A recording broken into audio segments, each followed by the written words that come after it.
नहमदुहु व नुसल्ली अला रसूलिहिल करीम अम्मा बाद फ़अऊज़ु बिल्लाहि मिनश शैतानिर रजीम बिस्मिल्लाहिर रहमानिर रहीम। अस्सलामु अलैकुम डियर व्यूअर्स, आपके फेवरेट इस्लामिक इंफॉर्मेटिव चैनल फतवा ऑनलाइन से मैं हूँ शब्बीर अहमद। हमारा आज का टॉपिक है बेनमाजी के साथ कुर्बानी में शरीक होने का शरई हुक्म। ये एक सवाल है जो एक भाई ने पूछा है। वो कहते हैं कि क्या बेनमाजी के साथ कुर्बानी का हिस्सा रखने से कुर्बानी नाजायज़ और हराम हो जाती है या नहीं।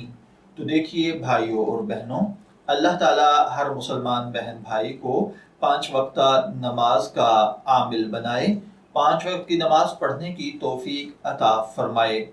इसके साथ साथ अगर कोई भाई बहन खुदा न खास्ता बेनमाजी हैं, नमाज नहीं पढ़ रहे, तो अगर ऐसे शख्स को कुर्बानी में शरीक कर लिया जाए तो इससे कुर्बानी के हलाल होने पर कोई फ़र्क नहीं पड़ता है, कुर्बानी जायज़ रहती है।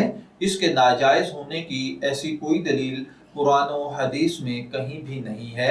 हाँ, उसका बेनमाजी होने का अमल अपनी जगह पर, लेकिन बाहैसियत मुसलमान अगर वो सच्चा मुवाहिद है, अल्लाह वहदहू ला शरीक पर, किताबुल्लाह पर, अल्लाह के अंबिया पर, नबी अकरम सल्लल्लाहु अलैहि वसल्लम पर कामिल ईमान रखता है, आप अलैहिस्सलातु वस्सलाम को खातमुन नबिय्यीन मानता है, तो ऐसे शख्स के साथ कुर्बानी करने में कोई हर्ज नहीं है।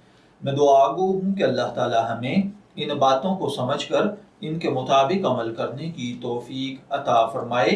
शब्बीर अहमद को इजाज़त दीजिए, फिर हाजिर होंगे किसी नए टॉपिक के साथ। तब तक के लिए अल्लाह हाफिज़।